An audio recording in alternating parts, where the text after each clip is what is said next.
दोस्तों, अगर आप सच में छठी मैया की कृपा पाना चाहते हैं तो कमेंट बॉक्स में लिखें जय हो छठी मैया की। छठी मैया का आखिरी बात आपके परिवार पर सदैव बना रहे। माँ के लिए एक लायक तो बनता है। दोस्तों, छठ पूजा में छठी मैया को ये तीन चीजें कभी मत चलाना। भूलकर भी ऐसी छठ पूजा कभी मत करना, घोर पाप लगता है और व्रत टूट जाता है। छठी मैया क्रोधित हो जाती है। दोस्तों, आगे बढ़ने से पहले हमारे चैनल को जरूर सब्सक्राइब करें और इस बेल आइकन को दबाना न भूलें। दोस्तों, हिंदी पंचांग के अनुसार छठ हर वर्ष कार्तिक मास के शुक्ल पक्ष की षष्ठी यानी छठी तिथि पर मनाया जाता है। यह हमेशा दीपावली के 6 दिन बाद पड़ता है, जो नहाय खाए की परंपरा से प्रारंभ होता है। यह व्रत करने वाले व्रतधारी 36 घंटे तक निर्जला व्रत रखती हैं, जिसके बाद छठी मैया की आराधना और सूर्यदेव को अर्घ्य देने के बाद इस व्रत का समापन किया जाता है।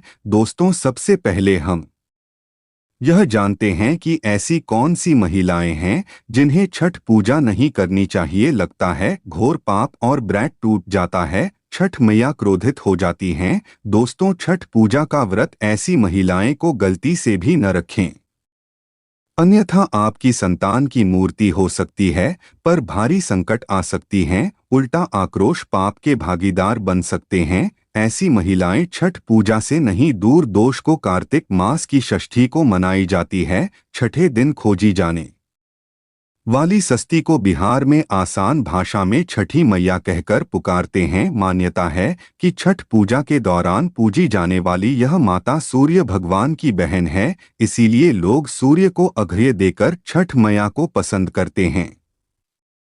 वहीं पुराणों में मां दुर्गा के छठे साथ देवी को भी छठ माता का ही रूप माना जाता है। छठ मैया को संतान देने वाली माता के नाम से भी जाना जाता है। मान्यता है कि यह पर संतान के लिए मनाया जाता है, खासकर वो जोड़ी जिन्हें संतान की प्राप्ति नहीं हुई है, छठ का व्रत रखती हैं। वहीं सभी अपने बच्चों की सुख शांति के लिए छठ मनाती हैं। लेकिन क्या आप जानते हैं, कुछ ऐसी महिलाएं भी हैं जिन्हें छठ पूजा का मिनट गलती से भी नहीं रखना चाहिए। यह सबसे बड़ा घोर पाप माना जाता है। महिलाएं ऐसी गलती कभी न करें। तो चलिए जानते हैं। दोस्तों, शास्त्रों के अनुसार जो लोग अधूरी शादी करते हैं, बूट शास्त्र का अपमान करते ही अधूरी शादी जैसी कि कोर्ट मैरिज और शादी के बिना ही संतान की उत्पत्ति कर देना सबसे बड़ा पाप है। ऐसे में छठ पूजा का मिनट ऐसे लोगों को अपनी संतान के लिए कभी नहीं रखना चाहिए, क्योंकि आपने हिंदू रीति रिवाजों के अनुसार 7 फेरे नहीं लिए हैं और वहीं दिन शादी के जब ऐसे लोग साथ में रहते हैं तो समाज में ऐसा रिश्ता कलंकित होता है। इसीलिए ऐसी स्थिति में किसी भी धार्मिक कार्य में सभी सफल बार शामिल हो सकती है जब वो अग्नि के 7 फेरे ले ली। ऐसी शादी को ही शास्त्रों में सर्वश्रेष्ठ माना जाता है। ऐसे में अगर आपकी अधूरी शादी है तो आप छठ पूजा कभी न करें। आपकी ऐसा करने से छठी मैया का अपमान माना जाएगा और आपको लग सकता है। दोस्तों, शास्त्रों के अनुसार इस व्रत को सच्चे मन से रखना चाहिए। अगर कोई महिला शौक में यानी बेमन से इस व्रत को रखती है तो उसके पति या संतान की मृत्यु या उन पर कैच आउट सकते हैं। सच्ची श्रद्धा के साथ छठ पूजा का व्रत रखना चाहिए। इस व्रत के सफल होने से संतान सुख की प्राप्ति होती है। संतान को कष्ट कभी नहीं आती। छठी मैया करती है रक्षा, घर परिवार होता है खुशहाल। छठ पूजा करने से सैकड़ों यज्ञ के फल की प्राप्ति होती है। परिवार में सुख समृद्धि धन की प्राप्ति होती है। छठी मैया की पूजा से सभी मनोकामनाएं होती है पूरी। दोस्तों, वहीं कुंवारी कन्याएं और पुरुष भी छठ पूजा कर सकते हैं। पूजा का फल कई गुना प्राप्त होता है। इससे व्यक्ति के सभी पाप खत्म हो जाती हैं और सुख समृद्धि की प्राप्ति होती है। छठ पूजा का व्रत पूरा करने से स्वयं छठी मैया आपके पूरे घर की रक्षा करती है। दोस्तों, अब यह भी जान लेते हैं कि छठ मैया को ऐसी कौन सी 3 चीजें हैं जो नहीं चढ़ानी चाहिए, भयंकर पाप लगता है। दोस्तों, नंबर 1, सूर्य भगवान को अर्घ्य देने के लिए तांबे का लोटा ही प्रयोग करें, लेकिन भूल कर भी चांदी, स्टील, शीशा और प्लास्टिक के बर्तन से अर्घ्य नहीं देना चाहिए, इससे व्रत टूट सकता है। दोस्तों नंबर 2, व्रत के दौरान घर में कभी भी मांसाहार न बनाएं और ना ही परिवार में किसी को खाने में। साथ ही साथ व्रत के दौरान घर में मदिरा आदि या धूम्रपान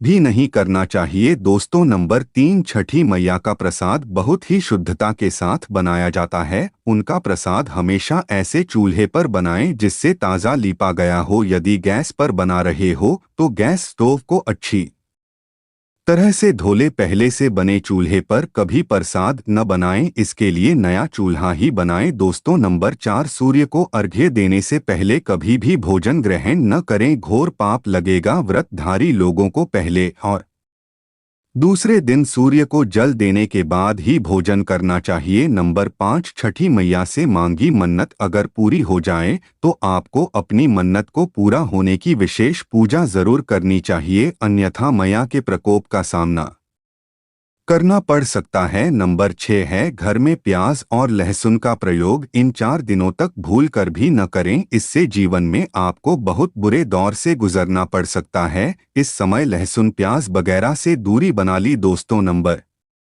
7, छठ का व्रत करने वालों को जमीन पर 4 दिन तक सोना चाहिए। छठ पूजा वाले कमरे में ही अपना आसन लगाना चाहिए। ऐसे में आपको छठ मैया का ध्यान करते रहना चाहिए, इससे आपके विराट को संपूर्ण करती है और कोई भी विघ्न बाधा नहीं आती। नंबर 8, जिस जगह पर प्रसाद बंद रहा हो वहां साधारण भोजन भी नहीं बनाना चाहिए, साथ ही साथ उस स्थान पर खाना भी बंद है। दोस्तों नंबर 9, प्रसाद बनाते हुए नमक का हाथ भी किसी पूजा के वस्तु या प्रसाद से नहीं छूना चाहिए। दोस्तों नंबर 10, पूजा के दौरान अपनी कानों को बुरी बातों से थोड़ा दूर रखें, जुबान पर गंदे विचार भी नहीं लाना चाहिए। छठी मैया का आशीर्वाद पाने के लिए मन में गंदे विचार नहीं लानी चाहिए। दोस्तों नंबर 11, घर में पूजा के दौरान झूठे बर्तन और गंदे कपड़ों का ढेर बिल्कुल नहीं होना चाहिए, इससे छठी मैया क्रोधित हो जाती है और व्रत टूट जाता है।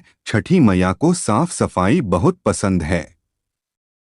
व्रत के दौरान अपने घर को साफ सुथरा रखें और गंगा जल से छिड़काव अवश्य कर लें, इससे पूरा घर पवित्र हो जाता है और छठी मैया का आशीर्वाद प्राप्त हो जाता है। दोस्तों आप में से कौन कौन छठी मैया का आशीर्वाद पाना चाहता वो इस वीडियो को लाइक और चैनल को सब्सक्राइब करेगा, उसे छठी मैया भर भर के आशीर्वाद देंगे। धन्यवाद।